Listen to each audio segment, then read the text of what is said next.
Yo, what's up, y'all? Lou, how you doing tonight, man? Good, James. How you been, man? Oh man, long time no see. Let me get a little introductions off here. First of all, this is the Dog Pound. Those of you that know, we're here every Tuesday night with the champ, but right now he's off training uh, Luke Paul's next opponent. He'll be out there for the YouTube fight. Uh, Lou, how Is have is you been is doing? uh, is, is Uh, K9 on that show, or is he working with some other guy? no, he's training the guy that's fighting Luke Paul. Oh, the guy that's fighting Jake Paul. He's training that guy. Jake Paul, yeah, he's K9 is training him. That guy needs training. It's a good thing he found K9. That guy needs some training. Let me tell you. I He saw still that hasn't. video of him on a heavy bag. He's going to be a heavy bag if he doesn't learn a few things. So it's a good thing K9's down there. Let me tell you. Yeah, but K9 can't teach him to punch. That's the thing. Yeah. Uh, Well, that guy needs hey, all the help he could get. I saw some of his work. yeah. Well, we've been talking about that though, Lou. I mean, could you imagine, two, you know, guys from the street just, throwing up a couple tapes and then, like all of a sudden they're the main event over Tommy Hearns and Sugar Ray? I mean, No, because it never would. It never would have happened, James. Because back then we had superstar fighters and we had better fights more often. We still get some great fights. Like in a couple of weeks, that Chocolatito is fighting Estrada. They announced today that Ramirez is going to fight Josh Taylor. Those are good fights. I want to see those. I always want to see Canelo because he's Canelo. Um, but but but but but, but that that guy last. hasn't. No,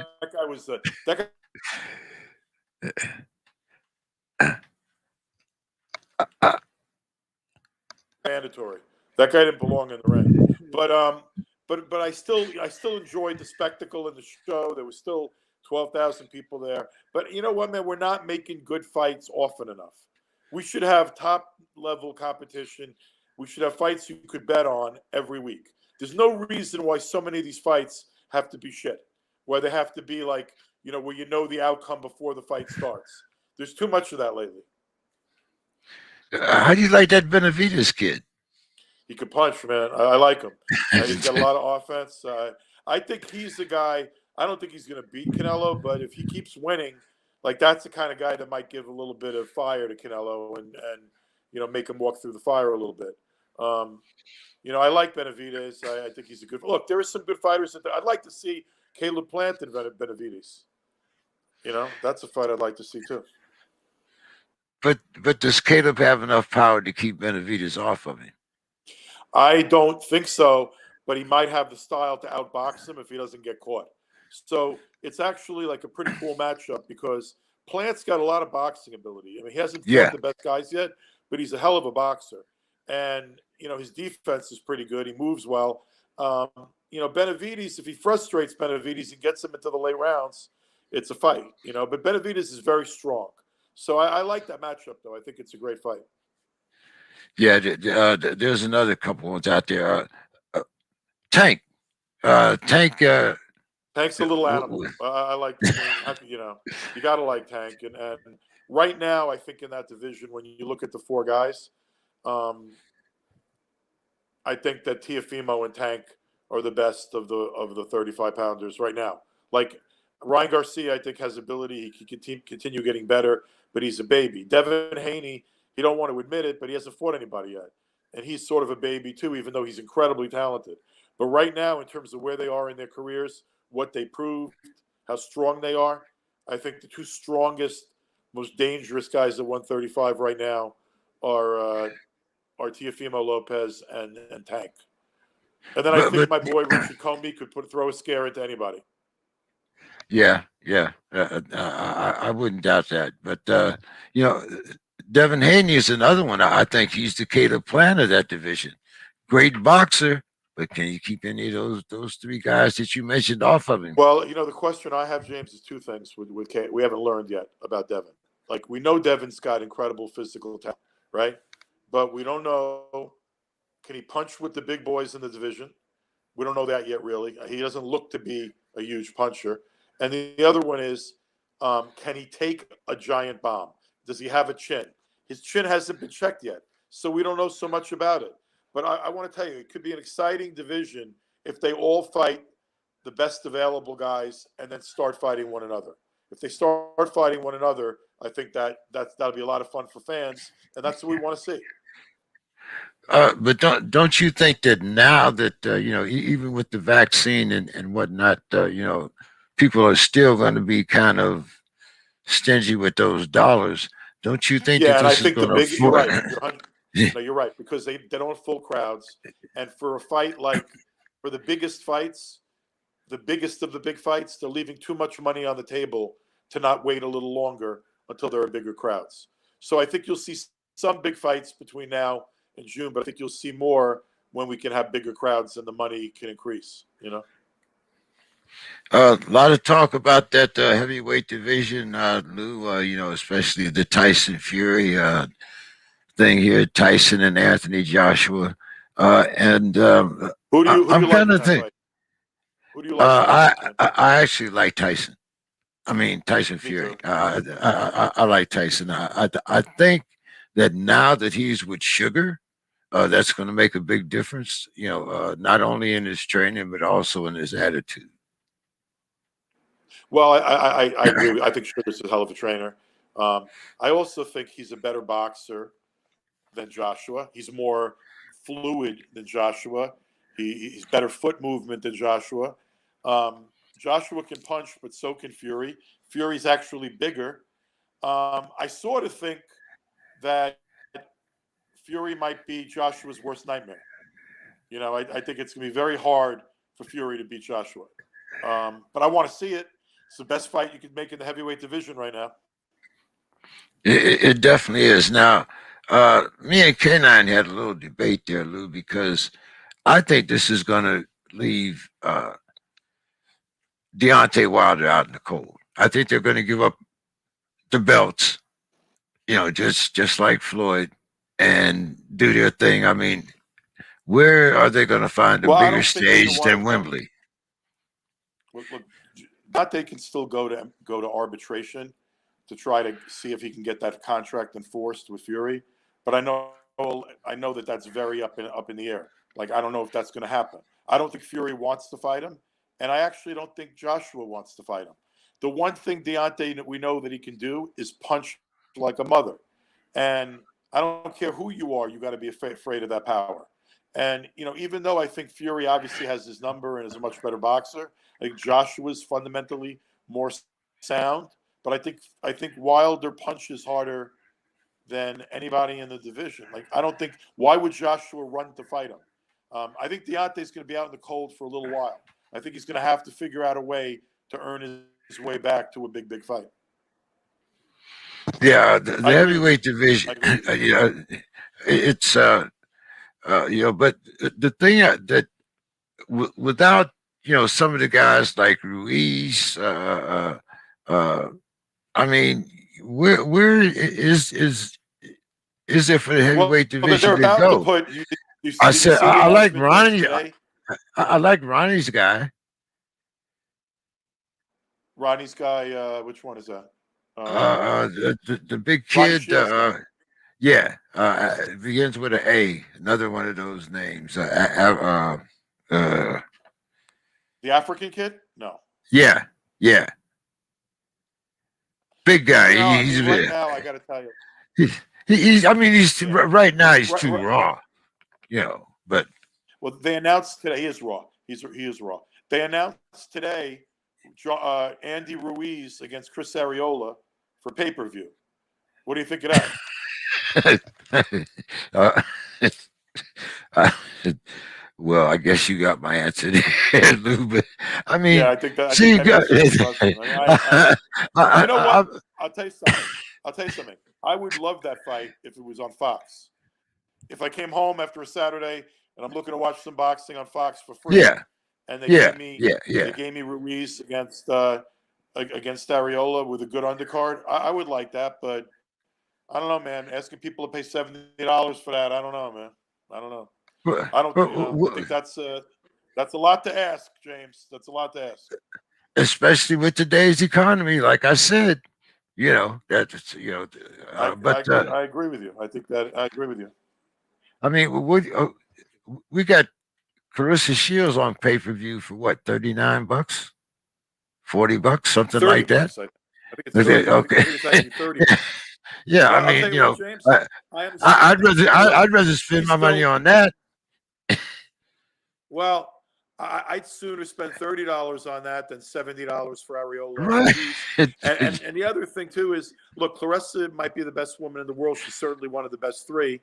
And you know what? It's not. She's on pay per view because she wasn't given a choice. She's on pay per view because no network would put up the money for this unification fight, and she took the risk herself. So I give her respect for that, to not sit back and wait and to say, I'm going to take my career into my own hands. I mean, if it doesn't do very well, she's going to make less money.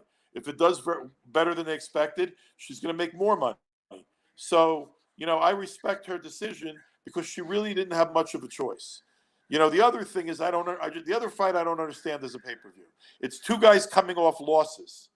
I mean, that's really what it was. It's two guys coming off losses. And Areola hasn't fought in a couple of years. And honestly, I love Chris Areola. He was a fun heavyweight, a terrific fighter. But I don't even know that he should be fighting right now. So I'm not a big fan of that pay per view. Yeah, that's another thing there, Lou. I was talking. I think we had Pat on the show not too long ago, and we were talking about some of the restrictions out here. Do you think that that's going to also extend to like New York and of course Vegas? How soon do you think? Is anybody really going to try to throw fights in Texas 100% open? Yeah, I think you're going to see a lot more fights in Texas and the other states that have no rules, so that people can sell a lot of tickets. I think people are willing now to take more risk. If there's not a resurgence of the virus, you'll start seeing things opening up. I think the last to open up in a big way probably will be in New York, though New York and New Jersey are starting to open up right now, just not with very, very, very few people, not with a lot of people at all. So I think we're heading in the right direction, James. But my prediction is going to be it's going to be a lot more normal by the summer, and then really, really better, hopefully by the fall.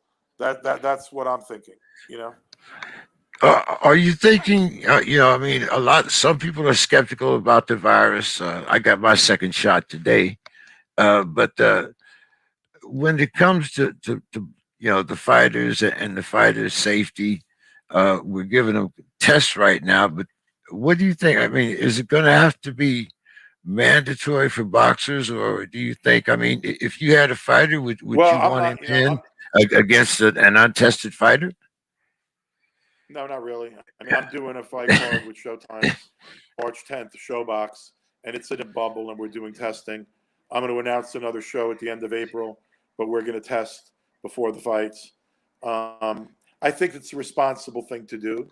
I don't think it's responsible to go to a state that has the least restrictions and not protect yourselves. I think you still got to distribute masks, have distancing, encourage people not to travel, not to get around or expose themselves to other people before a fight. I think you got to put some rules in effect. Hopefully that'll get, those rules will be a lot less necessary in 6 months. But for the time being, I think we still got to be careful. Yeah, I definitely agree with you there. Now It's that you mentioned, also, James. It's not only I'm less worried about the fighters, frankly, than I am some of the referees, judges, and cornermen who are older, more of whom have pre-existing conditions. The fighters, for the most part, are strong young people. The men and women fighting are strong young people. So my concern's less for them than it is for the other people that have to work on the fight. The production people, the announcers, and you got to still make sure that people are safe and doing the right things, at least for the time being. yeah, I definitely agree with that, Lou. Now that you mentioned it, you want to talk a little bit about that Showtime card? Yeah, we got a card on March 10th. Brandon Lee, who's a real quality young prospects in the main event against Samuel Taya, who's a tough kid and the hardest opposition Brandon Lee has had. He's managed Brandon Lee by Cameron Duncan. That's been a big manager in boxing for a long time. I have 3 kids on the card. I have a kid, Misael Lopez, who's been on Showbox before and won. He's fighting a young kid from the Maryland, D.C. area who is a former national champion. Stephen Ortiz, who I promote from Philadelphia, is on the card, and he's fighting a young man who was a top amateur from the New Orleans area. That's managed by Jimmy Glenn's son, Adam Glenn, and they're both undefeated. It's a battle of undefeateds.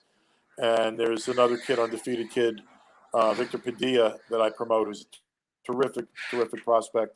He's fighting a kid named Thomas Velasquez, and those are all fights at lightweight. So, and then I mean, it's just a terrific card from top to bottom. It's what Showbox is all about. Competitive fights. You don't know who's going to win. It's what we need more of in boxing. We need fights that are fun, man. You don't want to see one guy pound on another guy or get a 120, 108 decision. Who wants to see that? You want to see competition, right? Well, I thought that used to be what it was all about, but we seem to have a different game. So did I, but it doesn't seem that way any longer. By the way, don't you want to see fighters talk more about big fights and less about money? Aren't you a little sick about everybody counting their money on social media? I remember the old days when it was a little bit different. I mean, it was much more centered on the best wanting to fight the best, and then the money came because the best were fighting the best. And it doesn't seem like it's that way right now. So we gotta do a better job. I think there's some good stuff on the horizon. We got to bring more of it. There's no excuse for us not having competitive, quality fights that people could bet on and enjoy watching and think that the outcome's in doubt every week. There's a big difference between 5-1 odds, or 8-1 odds, or 3-1 odds, or 2-1 odds, and 30-1 odds, and 50-1 odds, and 60-1 odds. And we shouldn't be seeing those 30-1, 50-1, and 60-1 fights on major platforms for big money. It's ridiculous. Lou, didn't who was it? Nate Robinson? Didn't he make what, $600,000? Oh yeah, oh my God! Yeah, but I mean, here's the thing. this is my. Go ahead. I don't begrudge the Jake Pauls and those guys a lot of money if that's what they're getting, because they're generating the money. They're fighting on pay-per-view. If their pay-per-views don't do well enough that someone wants to pay those guys millions of dollars, or wants to pay Nate Robinson $600,000, that's their business. If a fighter can do the same thing, if he can draw like a Ryan Garcia, deserves to get paid. Canelo, if he could draw like the superstar, of boxing, which is what he is right now, the way Floyd used to draw like that, Floyd was even bigger in his prime. And those guys generated money, and they're entitled to the money they generate. But fighters who don't mean anything right now, who can't sell tickets, who don't bring in big crowds, who can't sell pay-per-view, should stop talking about the money on social media. Well, that definitely on social media, but that's a sign of our times. I really think that social media, even though it has produced some very good things, I think that it's also had the opposite effect. Now everybody wants to be a promoter. Everybody wants to be. Everyone wants to be a promoter. Every fan thinks they're a businessman. Everybody wants to. The managers want to be promoters. The promoters. I mean, it's just every line crosses over, and everyone thinks they know everything. It's really sort of like the Wild Wild West.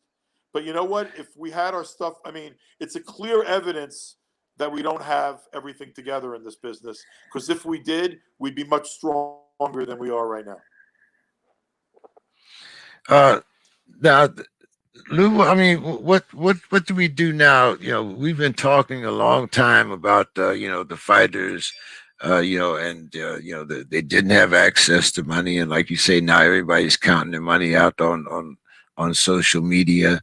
Then the next thing was the health benefits of the fighters. Yeah, but hold on. Everybody's counting their money. James, everybody's counting their money, but there's a lot of hardworking fighters who are just as good as the ones on that are television making no that don't money. have that are making no money, that are willing to fight anybody, but no one's buying their fights. You know, there's all sorts of guys out there that I could call tomorrow and put in a 50-50 fight. And there's a lot of guys that call themselves stars, but they really can't sell pay-per-views and tickets, but they're making a lot of money. So I'm a little confused by things lately, James. I was able to explain them a lot better. You know, you and I are OGs, so I'm talking now about the 90s, you know, the 90s and 2000s. But you know, things they were a little bit more rational then in terms of who got paid. You got paid if you deserved to get paid. You got paid if you generated money. You didn't get paid because you're a self-made champion. And not Lou, like you said, we go back to the old days. I mean, how many champions are there now, Lou? I don't know, man, but the WBA alone has like 5 champions per weight class. And then if you look at all the organizations, I think in one division was like leading the pack for the 4 organizations. There was one division with 20 champions. Come on now, man. There are 20 guys in the division. Forget it. You know, I mean, come on. So I guess there's no top 10 in that division. No, but you know, how do you have 4 top 10s? Think about this. Think about this. How do you have 4 top 10s of the 4 organizations, the WBO, BC, IBF, the WBA, and the top 10s look so different, or the top 15s look so different? Like, wouldn't you think that we'd have a pretty good? I mean, yeah, you're gonna have some differences here and there, but wouldn't you think for the most part you'd be ranking the best? Don't you think that there would be some kind of consistency where you would see similar names ranked in the 4 organizations? But you look at the rankings, and sometimes they look completely different. You know, man, I don't know. Man. I love boxing, but it's like a disease. It's like a disease I can't get rid of, or an addiction. Like I'm a boxing addict. I'm a An addiction. boxing junkie. An You addiction. know, I don't know how to put down the needle of boxing, man. I don't know. But like you said, it has changed. Lou, what did you think about the Hall of Fame class this year? Even though nobody can go to Conestoga, how'd you like it? I think the class that would have happened this summer with Mayweather and those guys was terrific class. Great people in it from top to bottom, all aspects of it. You know, I was in the class the year before. We didn't have. I was in the 2020 class of the Hall of Fame, and I still haven't had my induction. So I think next year there's going to be the biggest induction in the history of the Hall of Fame. It's going to be a giant boxing convention. Hopefully, there's no restrictions, and we see more boxing fans in Canastota than we've ever seen there before. That's what I'm hoping for. Yeah, from your mouth to God's ear. I'm really hope it opens up. And I think we did have you on last year to congratulate you about that. If we didn't, then I'm Yes, I was sorry. And on. yeah, okay. I Look, did. Uh, I didn't realize that. I forgotten that K9 was training now, but you know, for you and K9, I'm always available. K9's my guy, man. K9 was like, man, K9's a friggin' warrior, man. He's one of my favorite fighters, a good human being, but also a guy that never said quit. Guy that K9 came on so many times in his career when people thought he couldn't. Always been an honest fighter, so I'm a big fan. And now I think as a trainer, he can do some big things. Yeah, I think he's putting a lot of time into training his son. His son will probably be turning pro this year, if not next. He did pretty good as an amateur. K9 Lou K9 says, "Who is your favorite fighter to work with of all time?"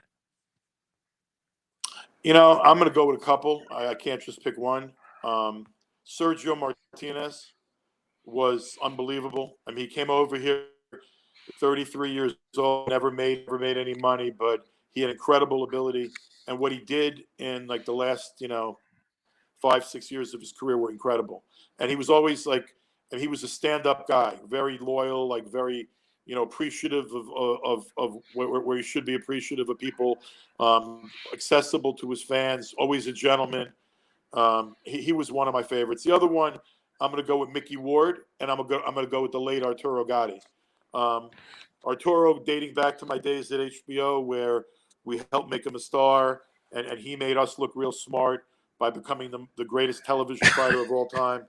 You know, Mickey, I promoted Mickey for all the big fights at the end of his career, and we never had a written contract. Our contract was a handshake, and we both lived by it. And he's still one of my dear friends. Those are two guys. Another guy's the guy that a lot of boxing fans may not remember in the ring, though he's now a commentator on my Broadway boxing shows. He's a guy named Brian Adams, who was one of the best amateur fighters in New York boxing history.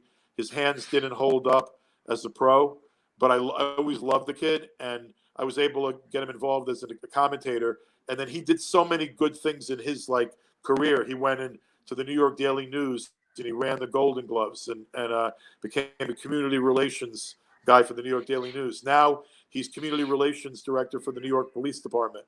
And Brian, man, Brian's just like a guy I'm very proud of as a person. You know, I mean, he's done so many amazing things in his life. He's still working in boxing, commentating.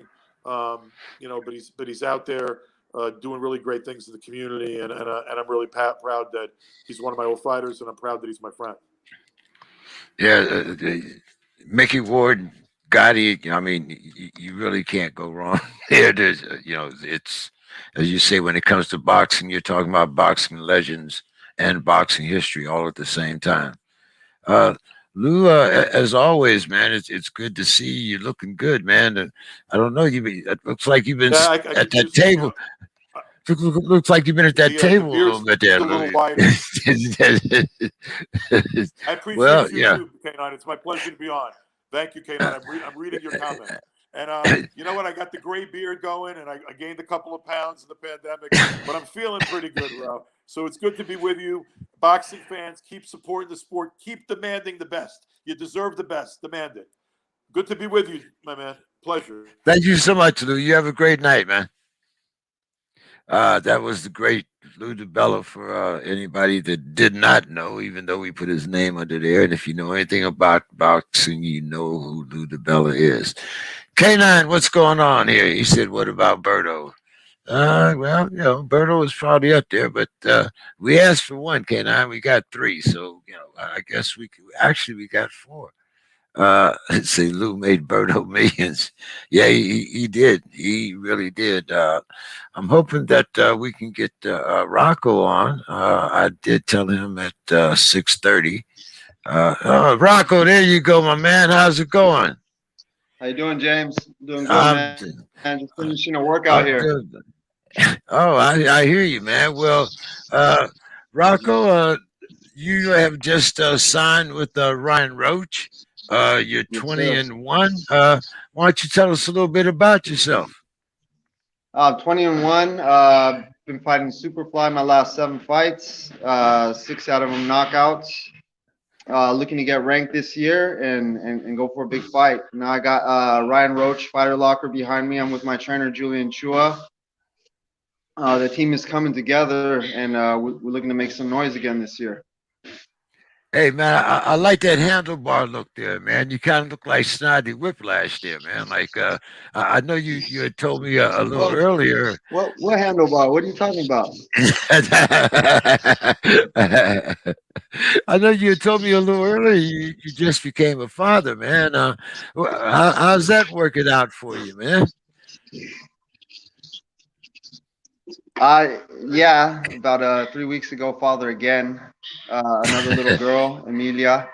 It was good. It was a big high in the middle of camp, but also a lot of stress. So I had to readjust and get things back together. But fortunately, everything worked out fine, and she's healthy. I'm blessed. She's good, and what else could I ask for? Hey, I hear that, man.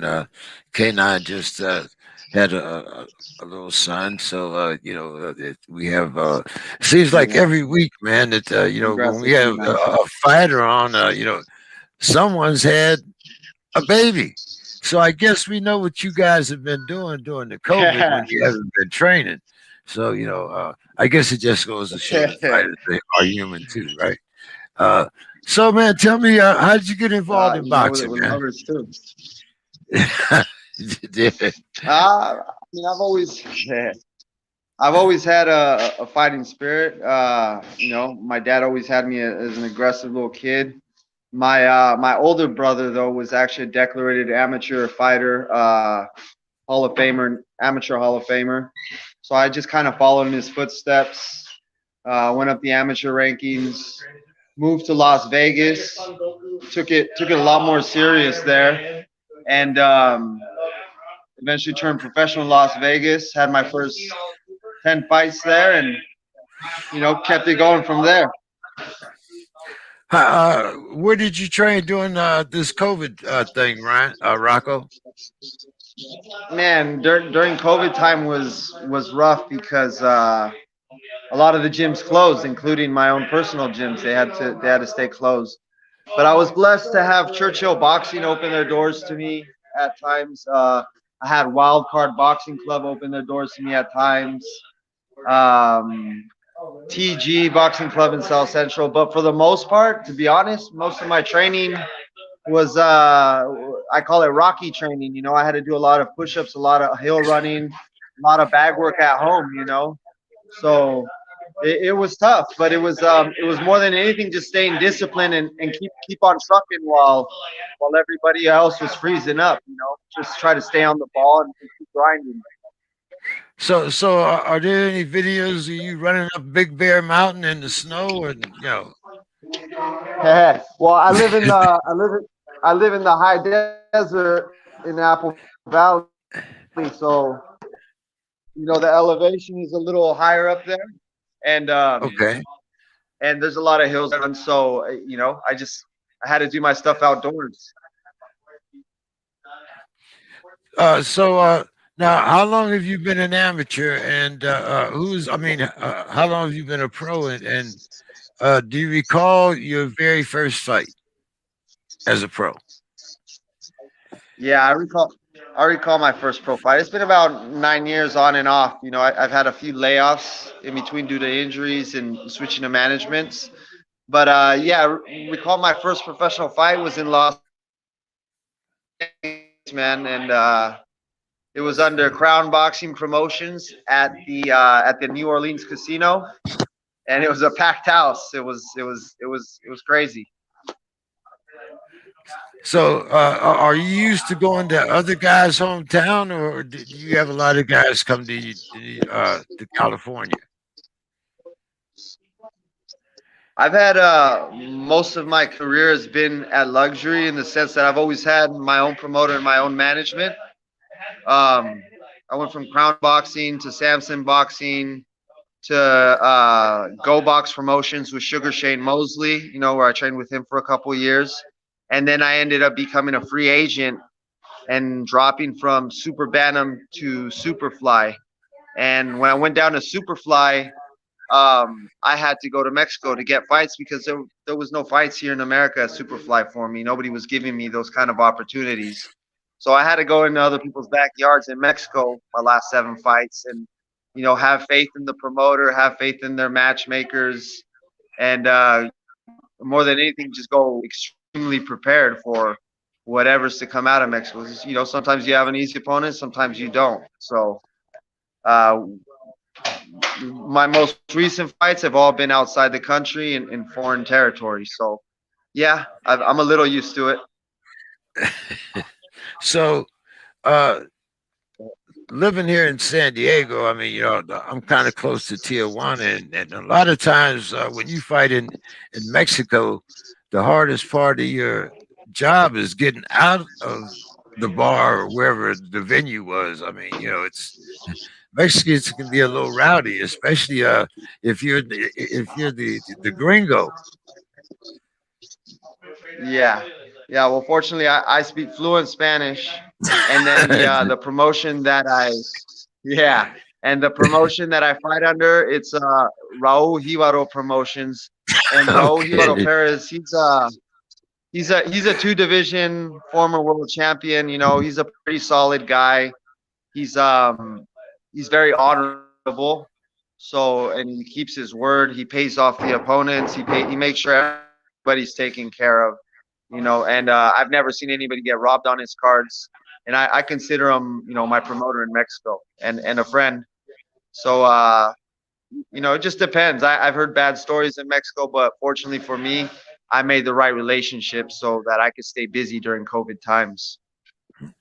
So what was the biggest transition that you had to make from pro or amateur to pro?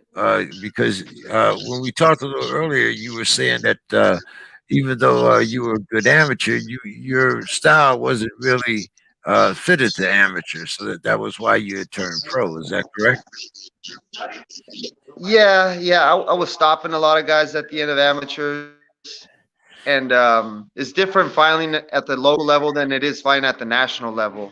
When we got to the national level, it was a game of tag. It was running, touching. It wasn't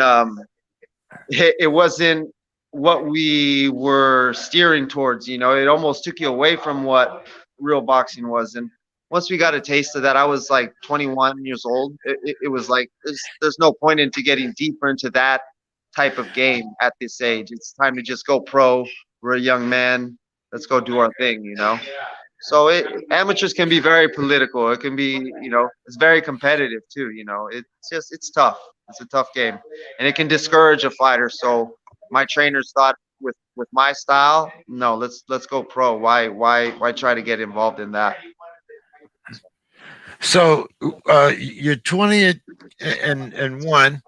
Uh, you said most of your fights took place out of the country. So is this the time now that you want to make your mark in California and start going to Vegas and New York and places like that? Yeah, I've had keep in mind I've had most of my fights in the U.S. My last seven at Superfly have been outside the country, and yes, I do want to make a Superfly debut here. Most of the Superflies, if you know, are from other countries like Chocolatito, Yeah. Inui. Man, I can't name Joshua Franco, even though he's American, he's Mexican American. So it's a lot of foreign type fighters. But the big show is here in the U.S. So yes, I'm looking to crash the Superfly scene this year with Ryan Roach and Fighter Locker behind me. I definitely I want to make a noise at that weight class. Now you know Chocolatito is going to be fighting in a couple of weeks, I believe it is. I've seen him live. Gaio Estrada. Yeah, yeah. So, what do you think about that matchup, man? I think it's great because I'll never get to fight a Floyd Mayweather or something like that. But what I have is Chocolatito and Estrada, and they're both pound for pound guys. So the opportunity to find a pound for pound ranked fighter and be able to become a pound for pound ranked fighter, that's great because there's weight classes that don't have pound for pound ranked champions, and mine fortunately has.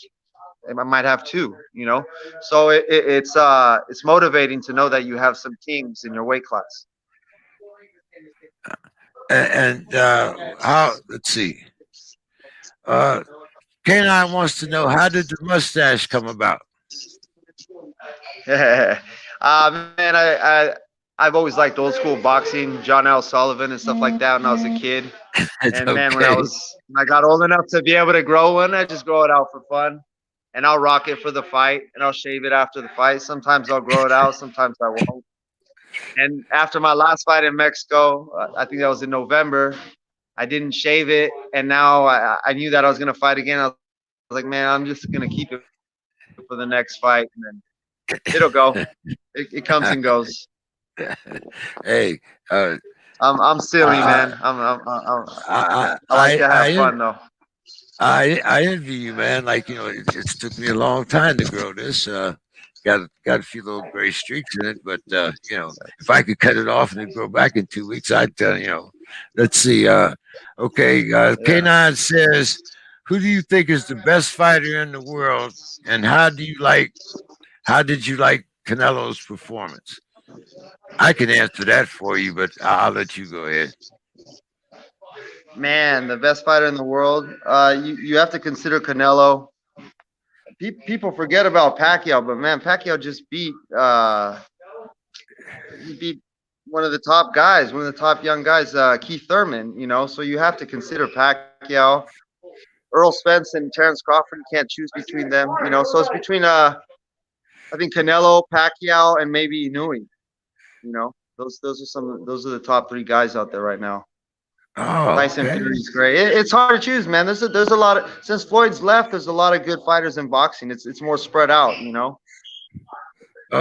how did you like Canelo's last performance? I thought he did what he was supposed to do. I'm glad he got him out. I don't know. I like I said, I thought he did what he was supposed to do. What can I Yeah, he say? definitely did. He definitely did what he was supposed to do. But I'm a little, you know, skeptical when it comes to Canelo. I think he could. I think he could be fighting better fighters, but I understand from I the like his business next end fight. of it. Billy Joe Sanders. Yeah, I like that. I like that. Well, why do you like Billy Joe? Well, Billy Joe Sanders is good. He's a suitable opponent. He can box. He can give him problems. He's the same size. I don't know. It's going to be an interesting matchup. Do you think that they're on the same level skill wise? We'll find out. I believe they're pretty close, though. I believe they're pretty close. see, Styles make he- fights. We'll see how their styles match up. here's the thing. Okay, and this is just my point of view. This K9 may not have the same point of view, but anyway, this is my point of view. K9, Canelo signed, I believe it was what, a 10 or 11 350, round, 11 fights. 11 fights. Okay, so you know that he's not going to have any competition until he at least gets to that 8 fight plateau where things, but Maybe. for those. Well, I mean, would you really put that much money at risk doing those first 8 fights? I mean, It looks like he's going to take the 11 and run. yeah. I mean, hey, a lot of people, want to, they want to be able to bounce their kids on their knee and talk, in smooth sentences when they get a little older. So Yeah. I could 300. What would you do? You just had a brand new baby. What would you do with 365 million?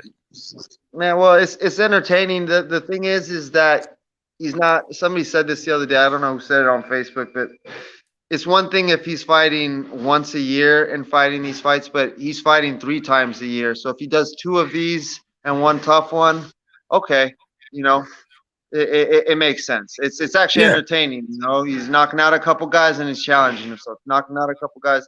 He's bringing fans to the boxing because he can load up the undercards. He can still make it a good show, and then have an exciting fight here and there.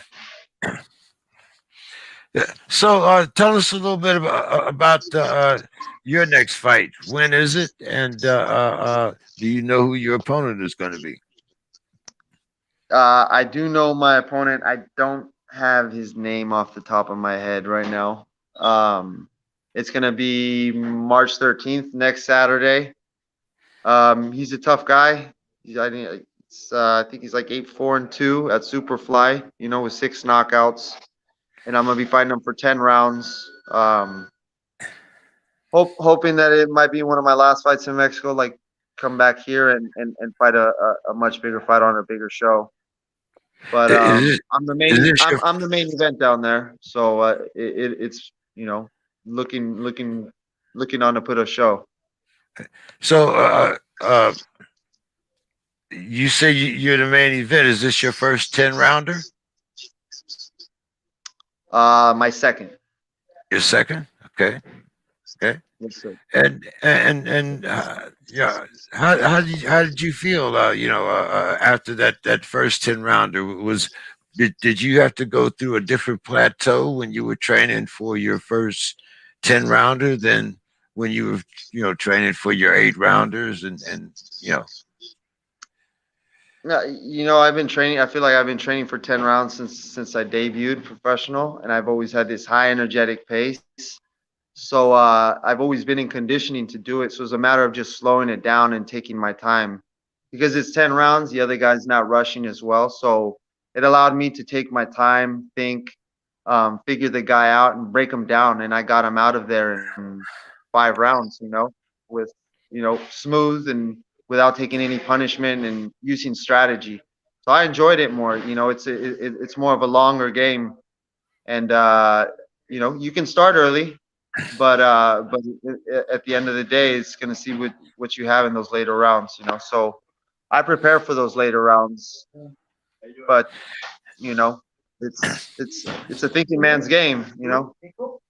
So, what do you consider your style? Are you a boxer? You a boxer puncher, or Yeah, I would say I'm a boxer, but I'm an aggressive counter puncher. I like to use my jab and feint you out, force you to make a move and counter. And if you're not going, then I'm going. So I consider myself an aggressive counter puncher. now?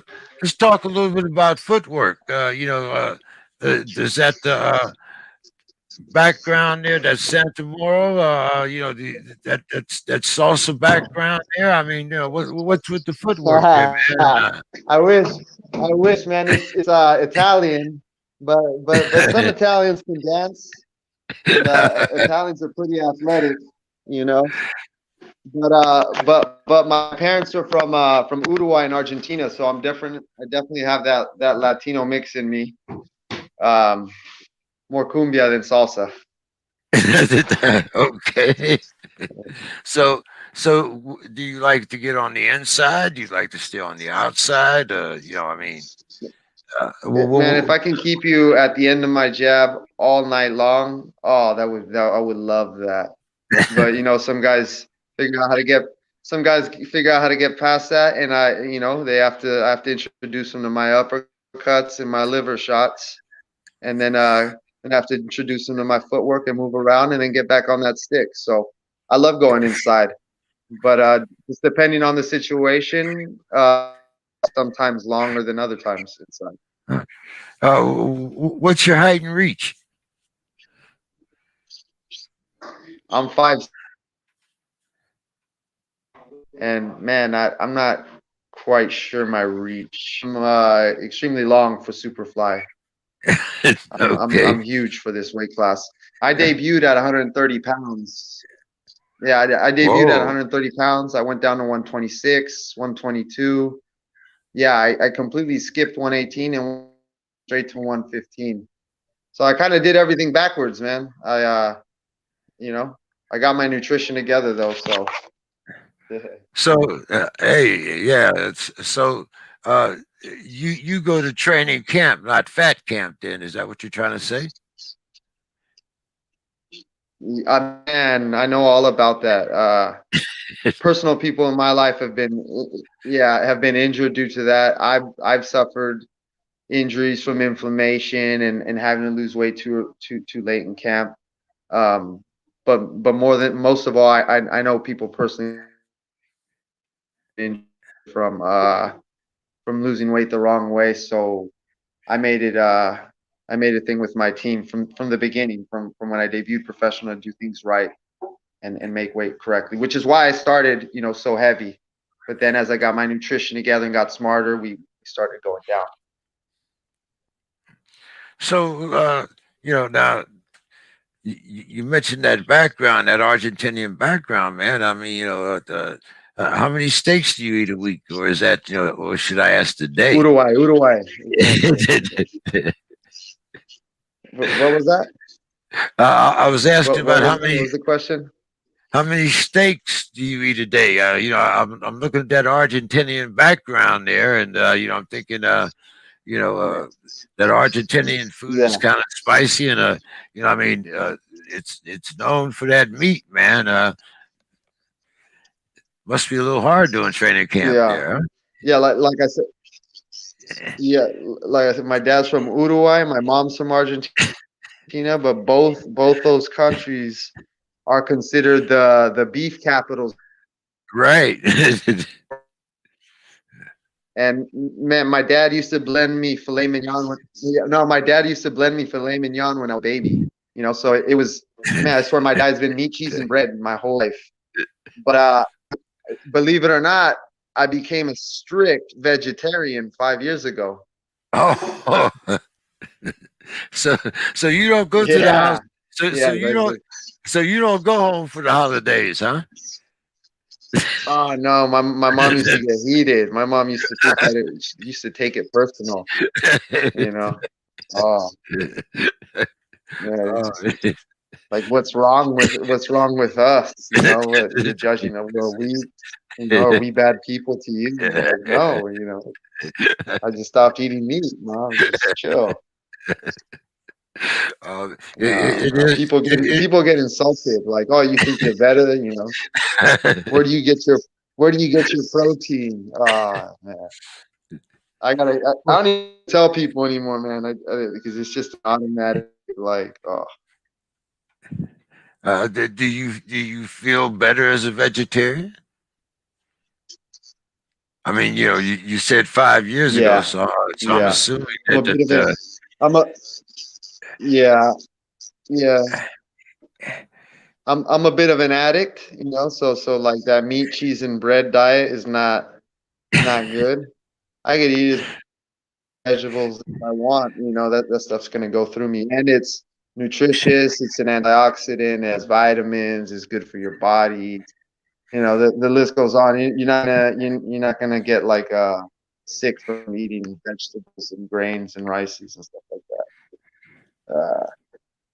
I tend to go overboard when I eat meat, cheese, and bread and all that other stuff. yeah, but I do it for there's discipline, and also I I like being ethical too.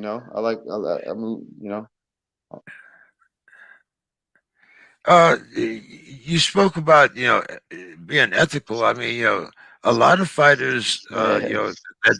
that's not really a part of their make. Well, I can't say it's well. No, it doesn't seem like it's a part of their makeup because usually fighters consider themselves as hired guns.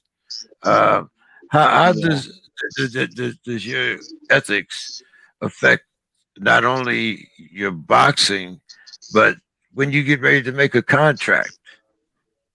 I mean, you talked about how things were down in Mexico. Do you always make sure that you have those type of interactions wherever you're fighting?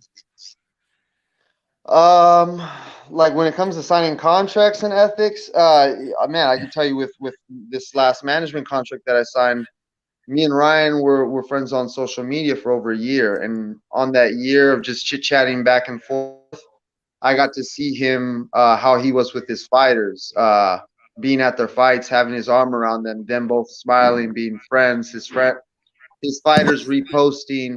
I seen like a bond, you know. So that gave me that gave me confidence that he was at least a good guy. Because some of these managers, they can treat you like a hobby or a racehorse, and it's not that fair to the fighters sometimes. So being an ethical fighter can help me. Having morals and stuff like that. Sometimes it helps you choose the right path rather than the wrong path. Yeah, definitely. That Anytime, came with that came with experience. That came with experience. I learned more what not to do than what to do. Definitely don't uh, do that. Definitely don't do that. You know? so I forgot to ask, and even though I looked on BoxRec, so I kind of. How old are you? I'm 33 right now. So, having been through the trials and tribulations, 33 years old, do you feel that you're on an accelerated pace now? With boxing, yes, yeah. There's still trials and tribulations, man. They never stop. So, uh, like I said, I feel like once I've overcome certain trials and tribulations, I most likely won't repeat them. But there's always new challenges, especially with me now trying to fight guys in the top 10. There's definitely going to be new challenges. So uh, I look forward to them. I don't expect anything to ever get easier, but I do feel right now I have a more suitable team to go into battle. Where before I was free agent, and it's you don't know if you're going B side or A side. Now I feel like even if I am going B side, I have a proper team to back me up, where I can go into battle with the right equipment. Yeah, that's another word I want to throw at you since you threw ethics. Trust. How big of an issue does that play in? Not just your boxing life, but in your real life. Yeah, I don't. When it comes to trust, I mean, I don't trust too many people. So I try to keep my circle extremely small, extremely tight. Just due to experience. Maybe once I'm done with this boxing game, I'll open it back up a little bit. But I got to keep the team nice and tight and secret and focused on what I got to do because, man, haters come in all shapes and sizes, and they come with all different faith. They come as your friend, they come as family, they come in different ways. So trust has made me more defensive, but just more careful on how I make my decisions. Uh, that and being a father too, I would imagine. I can't risk. I can't risk anything now being a father. There's no safety net now. If I fall, it's in front of my kids. So, you gotta keep it. Yeah, you gotta grind. All right, man. Well, hey, man, it was good having you on the show. I hope you'll make your return, and we look forward to talking to you when you're 21 and one. James, I appreciate you having me on, man. I'm 21 and one. Yes, sir. Yeah, it's good talking to you, man. I appreciate you having me on the show. No problem, man. We keep up with Ryan Roach's signees. Ryan is a very good guy, as well as his dad. K9, we always try to make sure that we have some of not only the smartest guys, but hey, but I do believe you're the first guy with the handlebar. I do believe. I might have to go back and check on that, but I, I I'll but try. I'll try to come on without it next time. hey, no, man, we might not recognize you then, but anyway, why don't you tell everybody about your social media? Tell them Yeah, where they no, can that's find you, all. I gotta keep you guys guessing. man. Okay, my man. I'm on Well, hey, Instagram at I'm I'm on Instagram at Rocco Santamaro with two O's, and also on Facebook is just Rocco Santamaro. Just Instagram and Facebook, but give me a follow. I'll try to entertain. and don't forget, I sent you a friend request. We'll put the video up on your website, Yes, sir. and then you can share it from there. Okay, I appreciate you, James. Well, Shout thank out you, to all your Rocco. fans. All right, thank you, Rocco. We appreciate you, man. Talk to you soon. All right, man. Thank you. Appreciate you guys. Yeah. Uh, Another young man that we're expecting big things from. Ryan is a very good judge of talent, and a the young man, 20 wins, one loss. You have to think that sometime he'll be in the mix. I wouldn't mind seeing him mix it up with Chocolatito. Right now, he might be a little green, but make sure you guys follow Mr. Rocco Santamoro, California guy. So I think he's from Victoryville out here. So the next gentleman, I'm hoping that he can show tonight. This gentleman works with underprivileged kids, especially as I've mentioned before, out here in the barrio. Um, there are still a lot of opportunities. There's still a lot of gyms out here. And I don't mean MMA gyms and kickboxing. I'm talking about boxing gyms. Um, and Israel actually works with kids with the amateurs. He does help them raise some of their funds that they need to go to different tournaments. And to see someone that actually puts in time with the kids, and I was hoping Kay and I would be on uh, just because I know how much he appreciates when you have someone that's working with our young kids. I think I saw on his sparring video from last week. He had some youngsters working out there in the gym, and it's good to see. These young kids, 10, 9 years old. I mean, uh, they aren't really going to hurt anybody, per se, but good to show the discipline and that boxing is still alive. Uh, it might not be as widespread as it used to be, but we still have our uh, community. I have something here that Mr. Sanromauro, how are you doing, Israel? How you doing? Good night. I'm happy to be with you guys, and thanks for the opportunity to be here with you and everyone who wanna join us. And we got our web page, www.starsforthefuture.com. Everyone is welcome, especially young people who trying to be professional, be expert in box. We can teach them, we can help them in the right direction. Now, how did you get started? Actually, we started 4 years ago, and we was working in San Bernardino County, and we was working with kids, in the parks, looking for someone who really wanna trying to learn, but it's kind of hard, it's hard, and we was doing little by little. It's very hard working a non-profit organization, collect funds, get equipment, get sponsors, all that. People is kind of the first thing is try to know about who we are, how we work, and everything, right? So it was kind of hard, but when the COVID come, we try to find a better options, how we can educate it, how we can help them. And we got a team.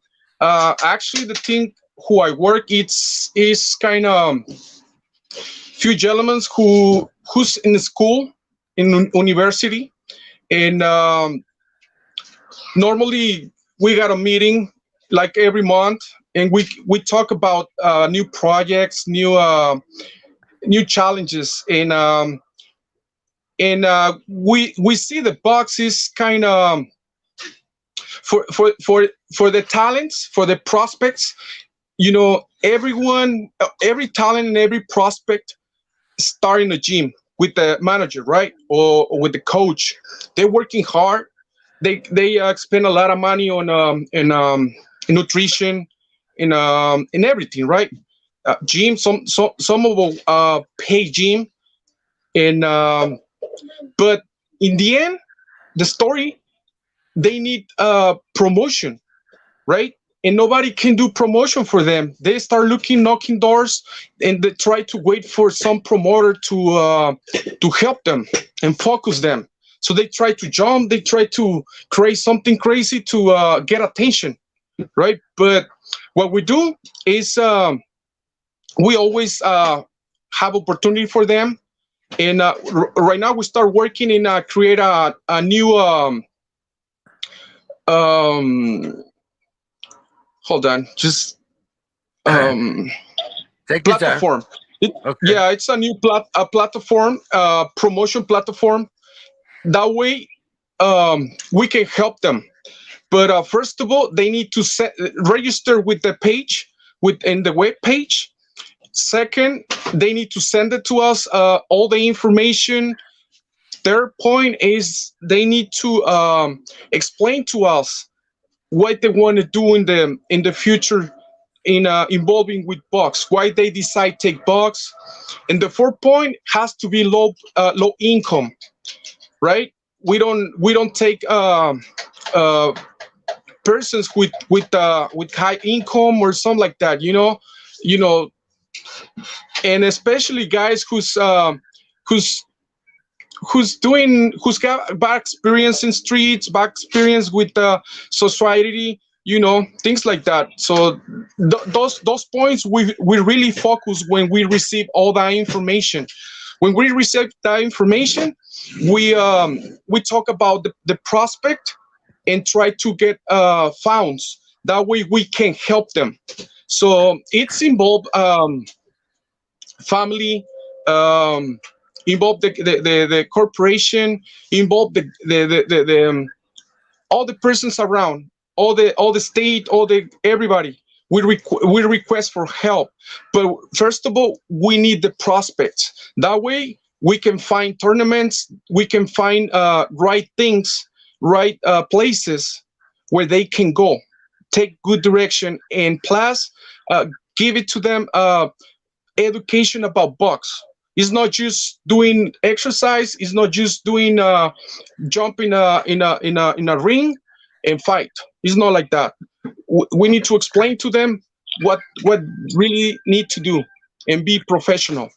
Also, one of the other things, amateurs boxers, males or females, sometimes they don't know information about what they have to do to jump to the next step, like professional. So we explain to them what they have to do, and step by step, right? And if they don't have money, we try to get funds to help them and making true the dream. Now, how what's the youngest that you work with, and what's the oldest? Okay, it's very hard work with the really young ones, but normally 17. When he's 17, we need a letter from father, mother, and give us the opportunity to work with the kid. And the older was 25. Okay. Now, when you provide them with your own coaches, or do they bring their own trainers with them? Now we can work with that with the trainers or managers. We can work with them. Normally, managers in box normally is coaches are the same is managers. So it's kind of difficult work with that, but we have to do that. So we need to have really connection. Talk about what's the challenge, put everything on table, and keep working.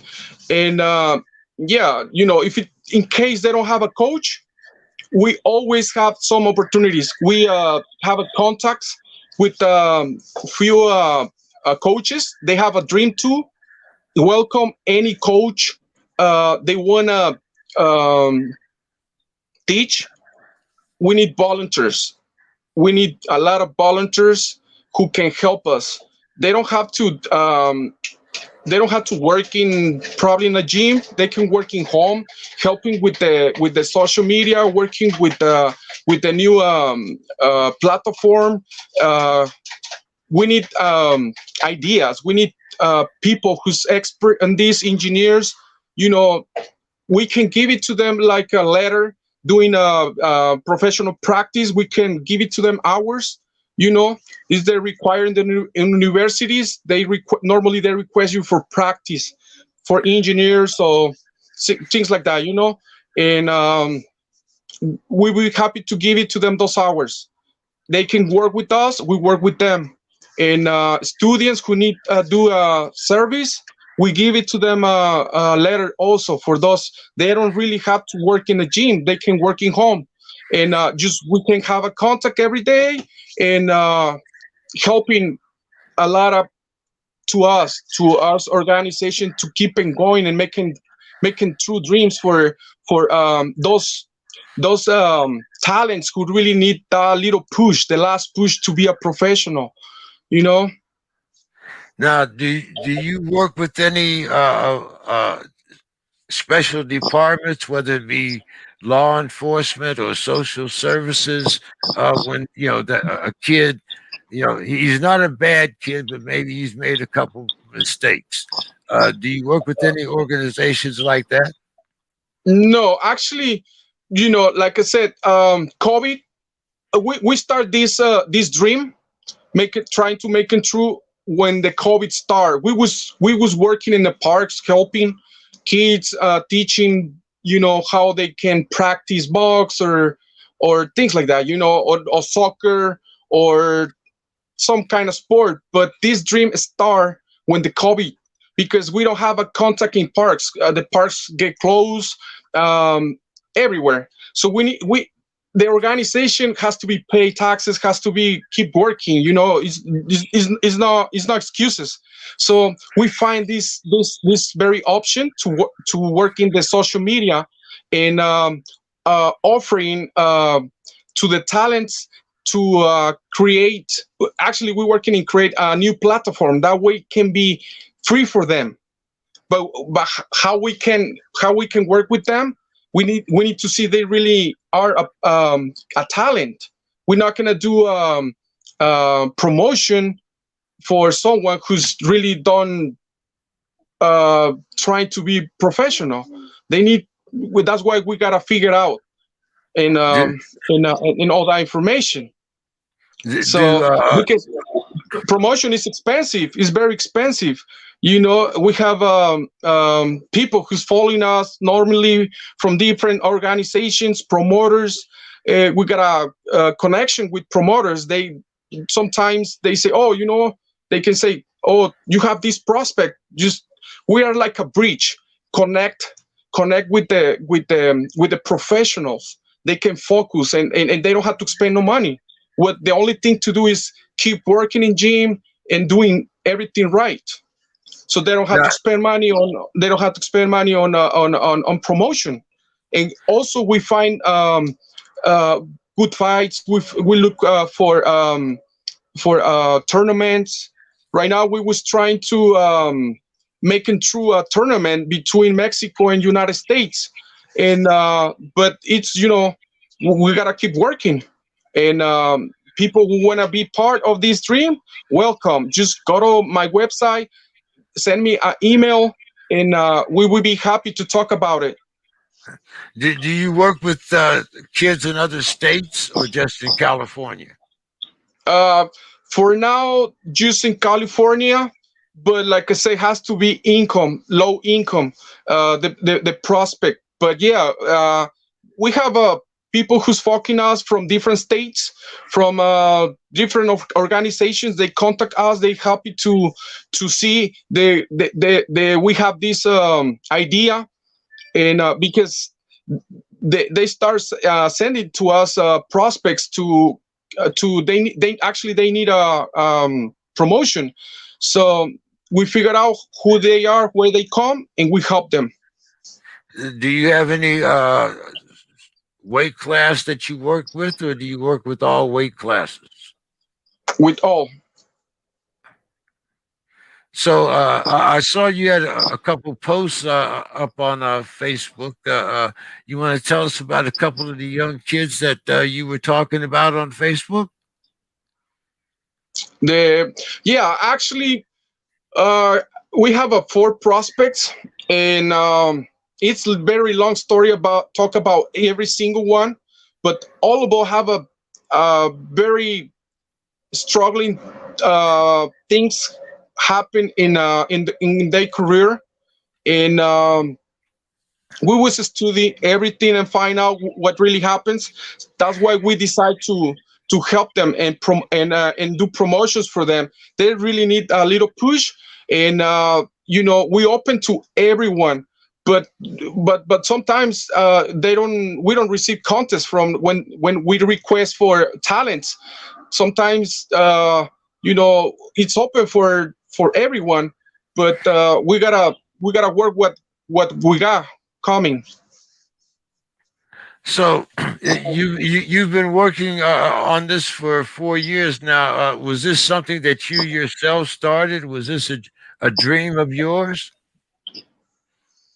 um you know this, yeah, this is, I got dream too, to help, and make it, and push this, make the last push for these kids, to one of my dreams is have a champion, a true champion, in male or female can be. That's one of my dreams, to help someone with low income, and that can be wonderful. Yes, one of my dreams. Why not? Yes, I got so many. But one of my dreams is, it's hard, man. It's very hard working in a non-profit, because a lot of people try to participate, but they don't really help. They don't know how. So we need to teach them how they can work in order. So how we can work in order to help. Yeah, yeah. A lot of people thinking that just because they just drop off a bag of money, that's all there is to it. But there's Yeah. a lot of things that happen behind the scenes. Like you said, I mean, you have to be responsible for taxes. You have to be responsible to make sure your It's budget is balanced. obligations. Yeah, Yes, actually, yes. I'm sorry. We got an obligation with the state and everything. So that no stop, doesn't stop. Especially right now in COVID, we gotta keep it going. It's not easy, and keep it work. Actually, sometimes I put money from my pocket to to to support the organization. But it's like that. We gotta fight together to making through this dream. Help young people, bring it from bad things to do good things. Now, you said you started 4 years ago, and you have both men and women. Have you seen more women in the last couple of years than you did before? No, actually, no, because you know, especially the ages from, for example, 15, 16. Normally they jump to university, they take different roads. Okay. It's hard, because they try to take the best option. Sometimes they don't follow what they really want to do in box, or another career, or other sport or art. They try to survive, and if they have option with the university, probably they can promote for them in the university or college, Mm. right? So yeah, actually, it's hard, but it's like that. Did you ever box? What was your background? Why did you start? What made you interested in starting this organization for young kids? Actually, I got a degree in. I've been in. It's my story is, wow. I have yes. I used to be having a company. I used to be doing sports. I grew up in city of Pasadena, and I've been in Bulldogs and Marshall High School, and I was be part of the team. Have a lot of dreams, but you know, we take sometimes really bad decisions. Really bad decisions. I've been involved in with gang members, gangsta things and all that, and that helped me a lot. That when I take those bad decisions, my dream collapsed. Right. So after that, I'm survive. I'm survive from those bad moments, and start creating better moments, create better dreams, and I get international. I've been in an international law degree. I got a degree, and I really like to help persons, and came out all. I see. really bad things in different wages, you know. But yeah, that's where all that came from. This Yeah, idea to make it dreams. yeah. I've made a few bad decisions in my lifetime. Also, we learn from our mistakes and we move on. Uh, so, what is your vision for now that we have a certain amount of vaccine available? I'm sure we're going to open up. I mean, some of the fights and whatnot. You spoke about some amateur things. Are you planning any amateur tournaments this year? Um, yes, like I told you, I have I'm already talked to some organization in Mexico, and they always open to have tournaments. And right now we're talking about all the follow healthy things and all that. We need to make it together. Everything had decision, and yeah, we got a tournament coming. So will be for amateur male and female to jump to a professional first fight. Okay. So Uh, that will be tournament open. We think will be after April. Between April, we're waiting for COVID. See what's gonna happen in COVID, and what's gonna be happen with the results of the COVID. I think every country have rules we gotta follow, and also I'm looking for two prospects, females for the nationals tournament. Will be on June 4, I believe, June 4 and 6, and it just has to be between seven. I'm sorry, 17 and 25. Will be uh, paid for the registration, and also we need to talk about with the coach. We can work how they can be part of that tournament, because it has to be a resident from California. That's uh, the other thing. well, tell them how can you need two prospects and how do they apply? How they can apply? They have to go directly to our website, www.starsforthefuture.com, and first of all, register. Second, just follow the questions. Send it to us. You email. We can contact you right away, and start from there. We got the connection, we got the contact, and explain to them what's the regulations, and what's the follow the rules. Okay. So, how big is this tournament? You say you need two more ladies. How many men or do you already have them in? No, right now it's complicated to open uh, opportunities for talents, because we have to have those funds to help them. It's not easy. So before to decide support talents, we we have to make sure we gotta make it true, right? So the second point is get the prospects, and check the best prospects, and send it to the tournament. Normally we got a contact with different organizations. We search for tournaments where we can participate it, and we can help them to be part.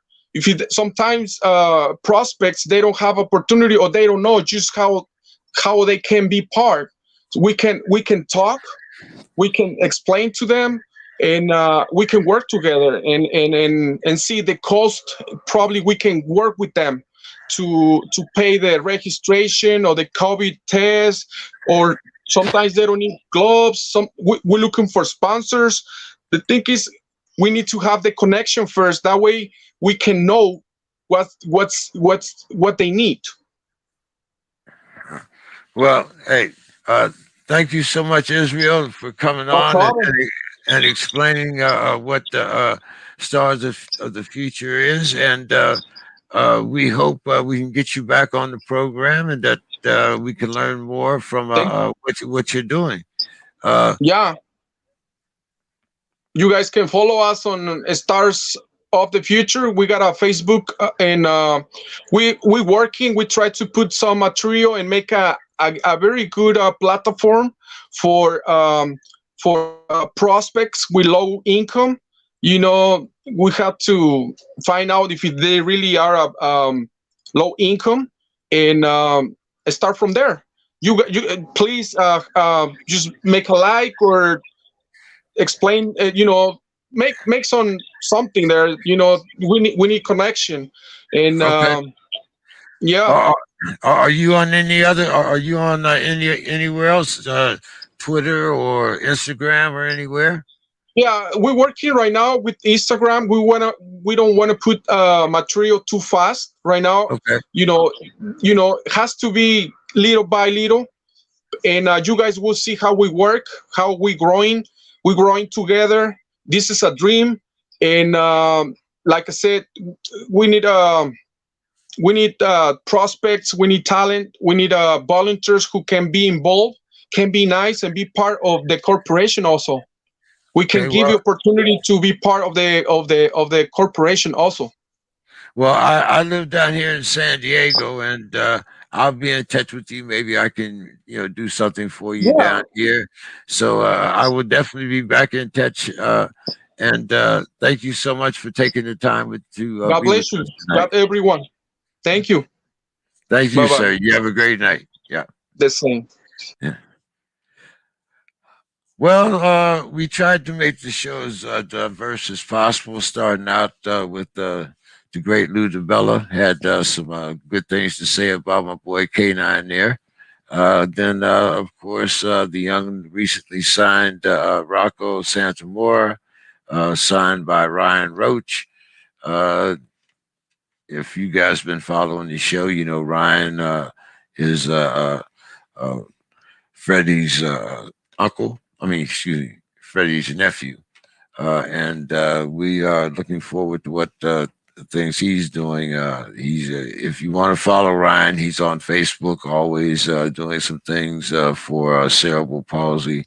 A very good guy. Check him out. Participate in some of his uh, raffles.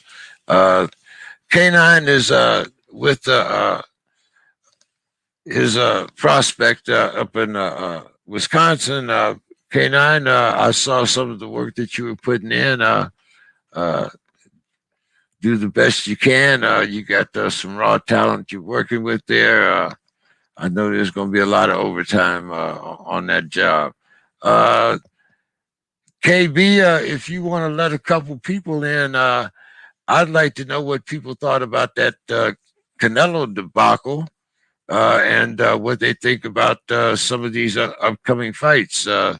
I'll take anybody that wants to come in for about the next 10 or 15 minutes or so. If you just want to bring some people in, I see Vinny is with us tonight. Spider Moose, always. Kevin Faulkner, Kevin, how you doing, man? It's been a while since I saw you down here on our chat line. Always glad to see some new faces. Don't forget to like. That's the one with the thumbs up. And hey, if you have a chance, you can give us a donation. Every thing helps. And as I was saying, I was very disappointed in the Canelo fight. Actually, I wasn't disappointed. I feel that the young man, the only thing he did, he did the same thing that we've seen some other fighters do. He collected his paycheck and went home. And what can I say? Cano isn't going to be tested. I think maybe the fight after this Billy Joel Sanders. I think this Billy Joel Sanders might be the tune-up for a fight that we might want to see. Maybe he might try one of the Charlos.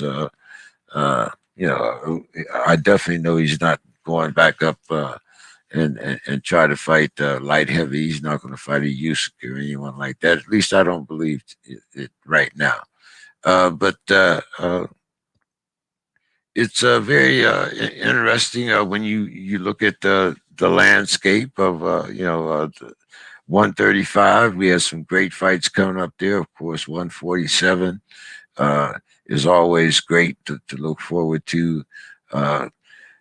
Bud and Errol, another good fight to look up to. I think it might be a little while before we see that fight. I don't think that right now it'll generate enough money, uh, especially without a live audience. Some fights you're just going to have to to use a live audience.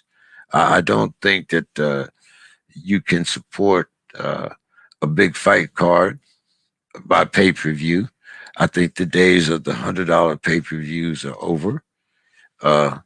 79. I was a little surprised when Lou was saying that $79 for uh, Chris Areola against Luis Ruiz. I think I'll have to catch that one on replay, fellows. But that's just my opinion, and not no one is held responsible for that opinion but me. But if you got an extra $79 to pay for Chris Areola and them, donate $5 or $10 to us. We'll be much more entertaining, I promise. Anyway, Mr. Westbrook.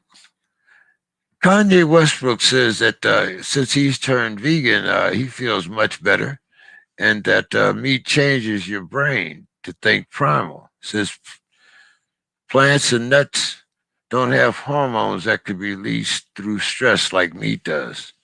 Yeah, I can definitely believe that. But I have met a few thinking nuts. I don't want to cast no names or aspersions, but if you're a Trump voter, I might consider you a nut. I mean, but that's just me. Like I said, these are just my opinions. Let's see. Who else is on here? Spider Moose. Diet ain't too important at that age if you're still in physical prime. That this is something that does surprise me. I see more fighters in their 30s and early 40s fighting now, and working their way back up into competition. There was a time when once you were over the age of 30, 32, people didn't look for, people considered you a gatekeeper. They didn't really consider you that much of a talent. But K9, as a matter of fact, you, K9, might have broken the mold on that end, becoming one of the oldest champions that we ever had in the history of boxing. So, K9, you just might have broke that mold, and it seems to be continuing. The young man tonight is 33 years old. We have more boxers, as I said. When you look at some of the guys that are ranked in the top 10 now, you'll find quite a few gentlemen that are somewhere between the age of 28 and 35.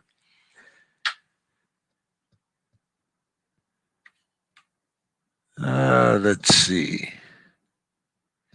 See, Mr. Yano. What's up, Yano? So I just joined. You can come on and talk with us, Yano. What did you think about Canelo's performance? See, Rocco's here. Thank you, Rocco. Thanks for your time. Steady G 313. What's up, man?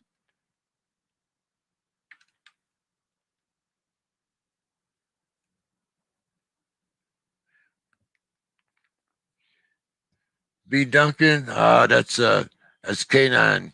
K9. Give us a good shout out up there, man. Hope everything's working out.